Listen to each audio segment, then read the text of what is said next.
So we've got 3 people who are going to come up on stage. 2 of them have sort of spent a long time in the artist development space. We've got Meng from Caldecott Music Group. We've got Wendy from Tap Music. And we've also got a really phenomenal new artist who we saw on stage here in Singapore down at Youth Music Park just on the weekend, RAMENGVRL. They're all going to come up and talk about how to build artists' career in this day and age. So maybe Meng, I'll bring you up.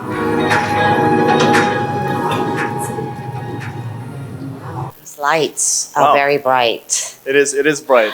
Now you're on the stage. So hi everyone, and welcome to our panel. I'm very excited to be here, and my name is Meng, Kuok.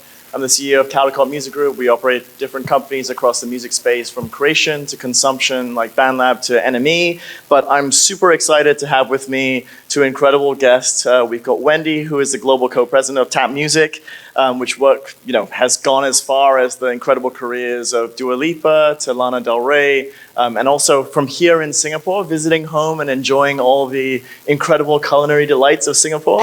And I'm also delighted to have RAMENGVRL, who has allowed me to call her Ramen for the rest of this panel. And she is here. She's an internationally acclaimed artist, incredible artist who's just dropped some great music, a track back in earlier this September, which you should all check out. But really excited to hear more about what they have to say about the emerging landscape for artists in a very, very evolving and dynamic world that we have today of music. Yes, thank you, Meng.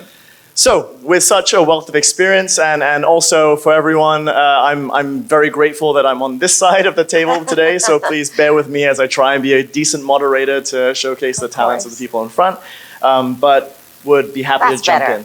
Right? I can focus now. Anyway. In terms of the evolving industry and the landscape of what's going on in the music industry today, so much has changed in the experience and the time that you guys have been both artists and involved in the music industry. Wendy, maybe starting with yourself, would love to hear how you think about the landscape, everything from physical to digital to different platforms. What's the most important thing, and where have you seen the most evolution in the world today? I think one of the most obvious ones, is the rise of short form video content rivaling long form. With the rise of TikTok, and YouTube Shorts, even rivaling Instagram Reels. There's definitely an emphasis on artists to actually become content creators. It's not good enough for them to just focus on the craft of making music, unfortunately. And it's definitely a gripe that I hear a lot from the artists that I work with. And I'd love to hear more from Ramen about that, I think, right? Secondly, another point that we addressed yesterday in various meetings was the rise of Gen AI in, providing affordable, easy, cost-effective tools in music creation as well. And I think that's great. Like, it definitely increases the quantity of music that is available by democratizing the music creation process. However, I don't think that it necessarily leads to better quality of music. So I think we see that. One thing I spoke about yesterday as well, if any of you were here yesterday morning, bright and early, is the focus on CRM capabilities, and at Tap, in particular, like, we're very keen for our artists to own the fan data because it's their data ultimately, rather than relying on third parties, whether that's going to be the DSPs or Spotify or Apple or even a promoter like Live Nation. We strongly believe that all this data is artist-centric, and the artist should be in possession and have access to it. Ultimately, it allows the artist to identify who their fans are and, get to know them better, and actually maybe eventually turn a casual listener into a super fan by just engaging more with their fan base. I know, Ramen, you and I spoke about this earlier. Yes. It's funny that I just want to address the one that you mentioned before. I think is a very strong statement, is that artists today is not enough to just, do music, right? Like, it's not just doing music that is required in the music business, unfortunately, for artists today.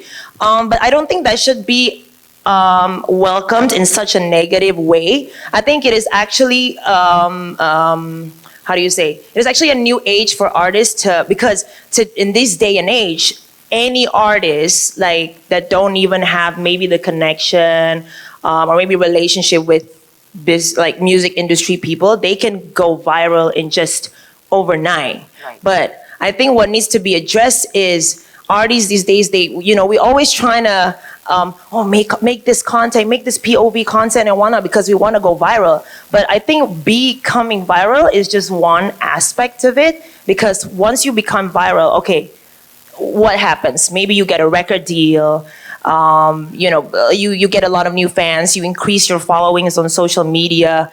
But I think what's important is, what are you gonna do after that? How are you gonna ride the wave? And if you, like for artists, if we want a long-term music career, like what needs to be done to establish that? Like in my experience, like I have, without trying to sound like schooling everybody, like cause look at me, how can I school all of y'all, But like I have experience in becoming viral. I have experience in like maybe a little bit stable, but trying to focus on what we can do to like plant the long-term music career instead of just becoming viral overnight. And I think we already talked about it before. Also, Wendy, like consistency is key. Like what do we do to ride that virality? Like for me, it's to secure a really good team and to also build a strong connection with the fan base, and to also like kind of build a world around you as an artist and your music. Yeah. I think that ultimately there are so many different platforms out there to help an artist do that it's important to like select a few that is a good fit for the artist and that you're comfortable using. But the key here is consistency, right? Yeah, like totally. being comfortable enough to constantly be posting and be engaging on the few platforms that you choose. Yes. Yeah. And I think speaking about the things that you do, and Wendy and I were speaking when we were talking prior to this panel in the preparation. Wendy made a really great observation. In the music industry, we talk a lot about 360 deals, more from the industry down. But we were talking about how Wendy said that ramen is very much 100% artist, which means you do 100% of everything yourself. From what has evolved, how do you think about the time that you spent? Has that changed in the last couple of years where, if you think of a pie chart of the stuff that you spend 100% of your time on, has that shifted in the last couple of years? I wouldn't say that shifted, because I don't know about all the artists, right? But to me personally, when I first what I did when I first started compared to what I do now, there's definitely a bit of a difference, but only because now I have a really great team with me. But in terms of like, wow, am I still a 100%er? I am maybe a 120%er now. But with the help of my really, really great team, of course, because right from the get-go, like I didn't know anybody in the industry, so I had to really think about how to make these people know me, right? So I just uploaded all my demos on SoundCloud. Back then we called it blog walking. If you guys still know what it is. So I had to like visit other artists, other more established artists' profile and comment on them until 50% of some of those people that are there in the platform like come back to me, and I started to get more audience. Like I also see my own data, because you also mentioned about data. Like I see my own data on socials. So I really until today, I am really keen on like, I need to know what my fans think. I need to know I need to see like what's trending, not in a way that, I need to, jump from left to right. I need to be more pop. I need to be more rock. I need to be, not that. Like, I think the more right sentence is about like, okay, how do you keep yourself relevant while still keeping your voice. Right. Absolutely. So, and shout out to the team, Tobias here in the audience Shout out to today. the one-man team I have over there. Shout out to the team. But definitely, I mean, something that came up when we talked about the evolution, a lot of it was, even to the things that you were referencing of what you did in the past and what you do today.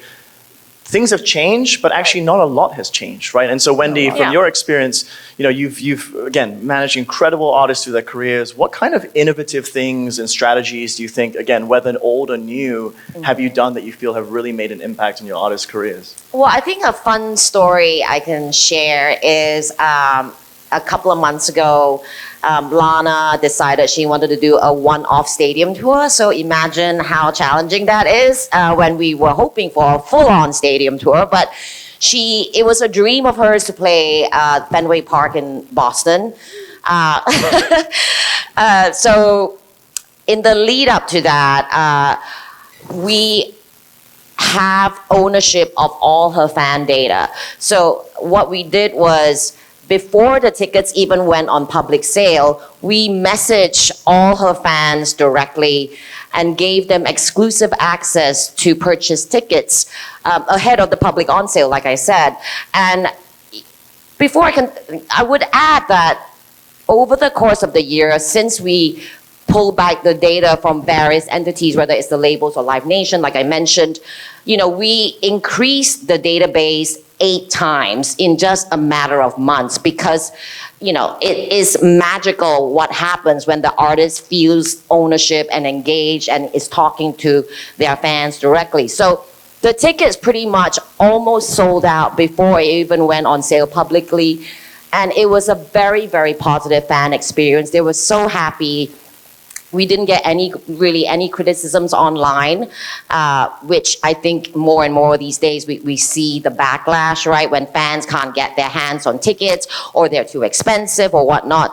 And we were also really fortunate that, when she played Fenway Park, it was her birthday.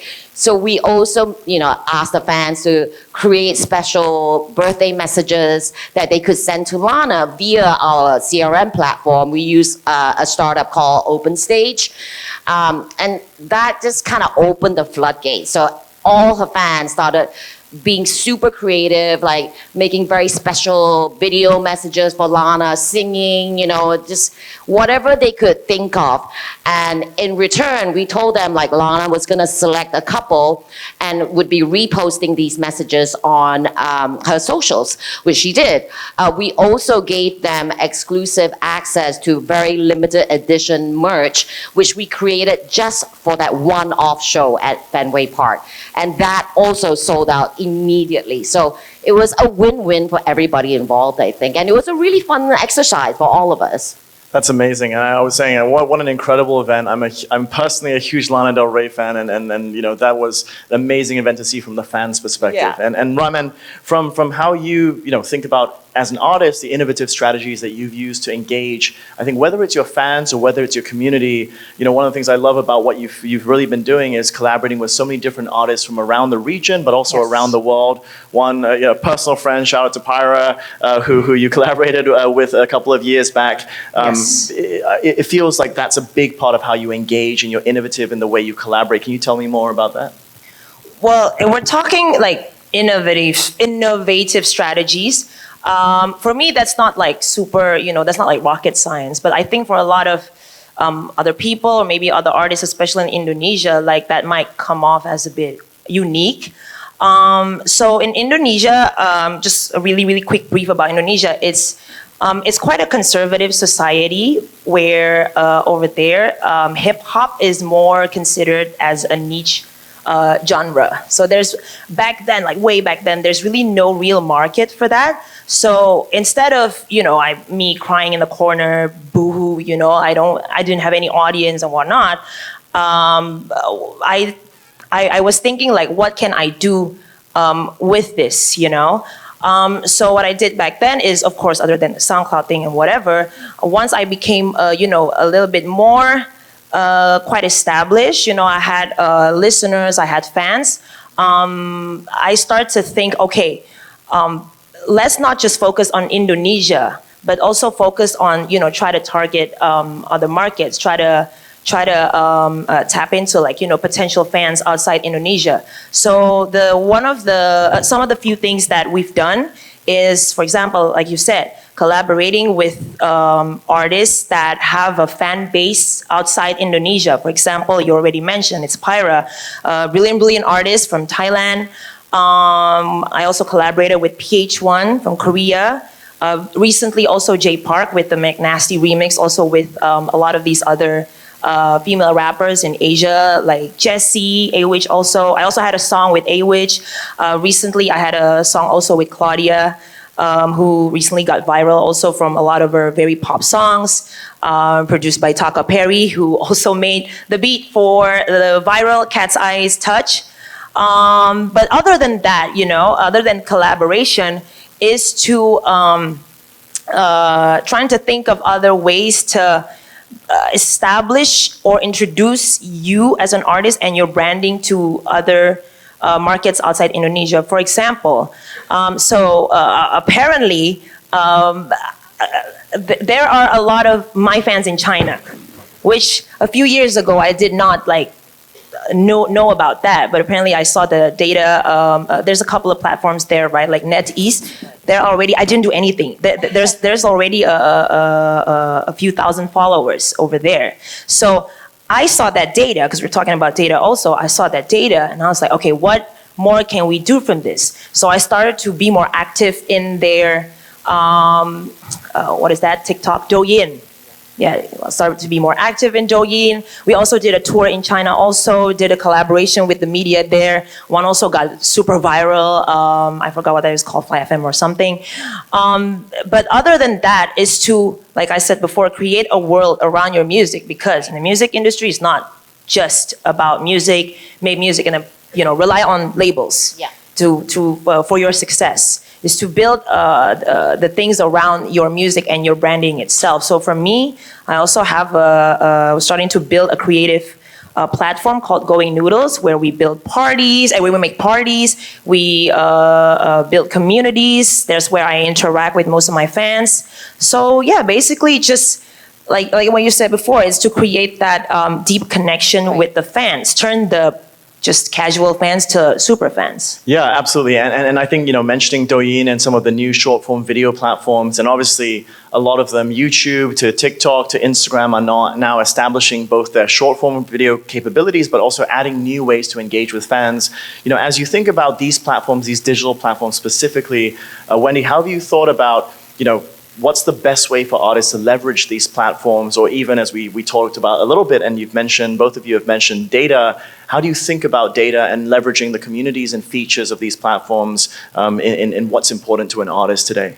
I actually just go back to the basics, honestly. I think it's important that we are able to pull together various aspects that are important to the artist, whether that's their fan listening data, their socials, tickets, merch. It's across the board. I think it's really leveraging the artist's access to their fan base.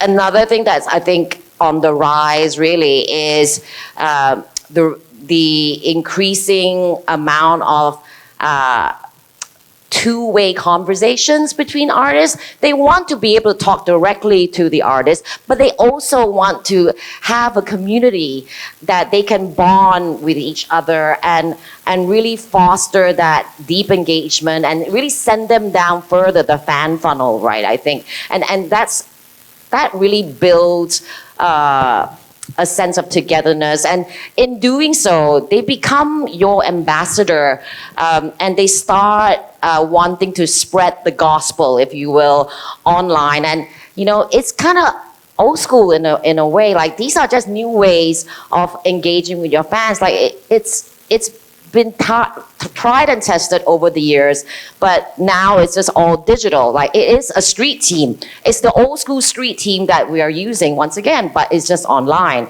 And I think the closed communities like Discord, what have you, they're very important for fans, because it it is more authentic, the conversations. Like you weed out the trolls, the bots, the spams, the scams, you know, and they feel safer. It's a moderated space. They feel that they can just be free and not worry about reprisals, which you often do see on social media, right? I mean, I'm guilty of it. I always read the comments, right? And you get a big laugh, but it's not that funny when you're the one being made fun of. And, you know, my roster at TAP, like, we are a very much a female forward kind of artist management company. Like, I would say maybe 80% of our roster are female artists. And it is very different managing a female artist as opposed to a male artist. You just have to look at the comments online. The amount of trolling is not fun. Even if you're not the artist, my digital team, it takes a toll on their mental health reading through some of these comments sometimes. So that's why I think the rise of closed communities is a very important aspect moving forward. Absolutely. I think to support the mental health of the artist, but also to create the right conducive community. Making music is not just about making music, it's about the community, it's about your collaborators. And so Ramen, for yourself, with these new features and these new platforms, obviously you've been incredible across them with the success that you've had with the songs that have gone viral, as well as obviously, the way that your community engages with the content that you create. Have you also seen yourself using specific features of these platforms beyond just the basic short form video features? Are there, there are new messaging features to fans that you have on things like Instagram, etc.? Right. Like social media these days is moving super crazy compared to like a few years ago, right? Back then it's like, oh, we got a new music out, how to promote it? We just post. And it's done. We're sleeping peacefully. These days, it's not as easy to sleep peacefully, because social media right now like always try to push like new features, and I think it's less about the new features itself, but it's more about like, for example, algorithms always changing, right? Like we really try to keep up with like what these social media, what type of content these social media likes to push. For example, like maybe there was a time when social media likes to push POV or whatever, and now it's changing to different things. For example, TikTok, as we know now, who knows, maybe it's already changed, is try to push, for example, TikTok Live. So we try to do that. And it's actually a good platform to like also engage with the fans, because it's live. Like a lot of my fans who are on the TikTok Live, like they say it's like communicating with a friend. Right. But other than that, for example, is broadcast channel on Instagram.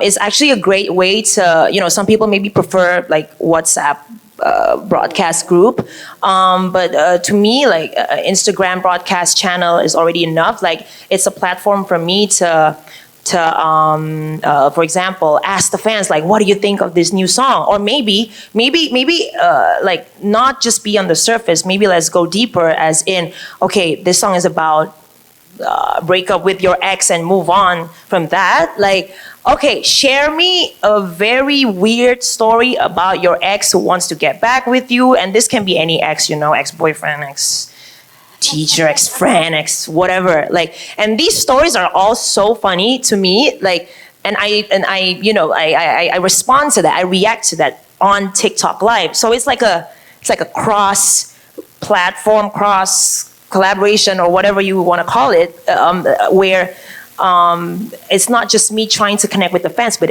it's also me trying to increase followings in each social media. In just asking one question. Right. I think it sparks ideas for your fans too, because it does. Ultimately, like, hey, Ramen's doing this, I'm gonna do something similar and see what happens. And before you know it, like the Charlie XCX, the Brad, the Brad thing, like, you give them fun, creative ideas and let them run with it. Whether that's in the memes or, like you said, like posting stories and commenting, and just sparking that creative impulse in the fans. Like, because I mean, like, they grew up on social media. Like, they're the ones with the ideas. Totally. Yeah. You're just giving them a little push. Yeah, a little prompt, and let them go out with it. It's right. It's technically it's UGC, like user generated content, in a different form in this day and age. Right. But I think I just want to add, like, despite, because social media keeps on changing, technology keeps on changing, rather than trying to keep up with like all the new features, I think we gotta really like see and tap into the fundamental thing. Because like we all already discussed, like it's technically the same, but it's just online and there's just new features coming in. Yeah. But what's the same is, okay, how to tap into like the core of what these fans really want. So for example, like we just did Team Tomodachi Indonesia remix with a lot of Indonesian rappers, a lot of big names too. So if you guys don't know, like a quick brief, Team Tomodachi is Yuki Chiba, previously Ko, very viral track, 10 million views as of date. And we it spawned a lot of remixes in a lot of other countries, and Indonesia is one of them. And this is one example where we listen to the fans. Like a lot of fans are like, yo, please do Team Tomodachi Indonesia remix. And I was like, okay, let's do it. We plan on that 2 months. It's just 2 months. It's super easy. Connect with some of these rappers. And we did it. And apparently it became trending #1 in YouTube Indonesia in just a matter of 2 days or 3 days. Yeah. But what's important after those, again, we got that viral moment is what? Apparently, this has spawned a lot of like spark in Indonesian hip hop, which is something that is big in Indonesia because this kind of moment in Indonesian hip hop has not been happening in like the span of 10 years or so. So while we're trying, okay, we got that viral moment, what's next? And that's what we're trying to cook right now. That's amazing. That's amazing. And I think some of the things, the recurring themes that I hear, even in the change and the evolving landscape, I think one of the recurring themes is just being as connected as possible to your community with your data, as well as the different ways that you can reach out to them. But I think one of the most amazing things that you're saying that I'm taking away really from this conversation is the fact that you're not just engaging with your community in a broadcast perspective, but even the way you use a feature like broadcasting, you're actually co-creating with them, right? By them giving you ideas of, hey, it's not just your toxic ex-boyfriend, girlfriend, it's actually your toxic ex-manager, your toxic ex-teacher, or something like that. Not yet. Wow. Not yet. But it could be a good song or an album after that. But I think, with some of these advice, I think part of artist development is always learning from your peers, but also learning from the people who've walked in the paths before. Throwing you guys on the spot as we finish up a really amazing panel. We're starting with you, Wendy. What is one of the most actionable things that you would give as advice to an emerging artist or even an emerging artist developer today, a manager or someone who hopes to not be a toxic ex-manager one day? What's the best advice you would give? I think it's pretty simple advice. Pick something, pick a lane, that you're comfortable in, and just be really consistent. And it doesn't have to be a traditional like Instagram or TikTok. Like one of the artists that we just signed, like she's brand new, her name is Erin LeCount. She wanted to be a music journalist and then decided that she would rather be on stage instead. So her passion is writing, and she started a Substack. I never heard of a 17-year-old starting a Substack and writing about pop culture. So it can really literally be anything that you're passionate about. And if you just pick it and do it consistently. The other thing that I feel like we haven't really spoken about as much is offline, meet people in real life. Bring your fans together in real life, whether that's like the old school pop-up, or just putting on in real life events, and taking them offline and putting together in a room or what have you, that just does wonders for them, and letting them meet in real life. And again, creating a safe space, whether it's online or offline for them. Absolutely. And Ramen, what about you? I think, and I always say this, right? Just do it, honestly, because I don't think it can get more actionable than that. Just do it. No, because might be trademarked. Sorry, Nike.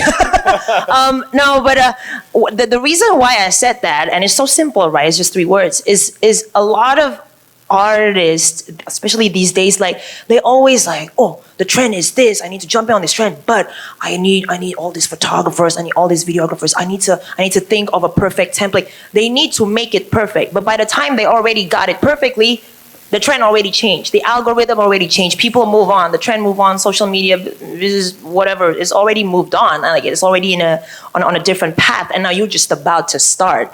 So to me, like, of course, as an artist, we all have our like idealism. We all have our vision, and that's great. But I think it's also important to, instead of waiting for it to be perfect, like just do it and take risks, because like you can never know. Like a lot of the things that are successful that I've done for me and my team are things that we did not really like have a excruciating plan over it. It is sometimes just a quick like video more, but why? But it became viral. It became viral, and everybody knew about it. And because everybody knew about it, people started to find my music. So I think just take risks and just do it.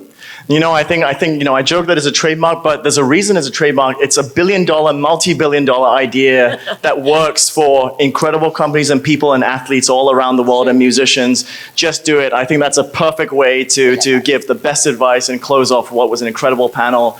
Thank you so much for joining me. Thank you, Meng. It's been so fun to do this. And